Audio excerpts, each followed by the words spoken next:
దేవుని మందిరం యొక్క అనుభవంలోకి రావాలి. ఎందుకంటే మందిరము కోరహు కుమారులు ఎంతగానో ప్రేమించారు. దావీదు గారు కూడా అంతగా ప్రేమించాడు.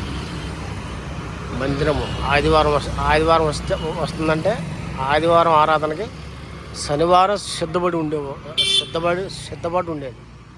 కోరహ కుమారులు కూడా మరి శనివారం వచ్చి మందిరాన్ని శుభ్రం చేసి వారు స్వయంగా వెళ్ళేవాళ్ళు. వారు ఏమైనా మామూలు మనుషులు కాదు, వాళ్ళు ఒక సైన్యానికి అధిపతులు కోరహ కుమారులు. అలాంటి వారే వచ్చి దేవుని మందిరాన్ని శుభ్రం చేసేవాళ్ళు. ఇప్పుడు మనవాళ్ళు రమ్మంటే ఒక్కళ్ళు రావట్లేదు.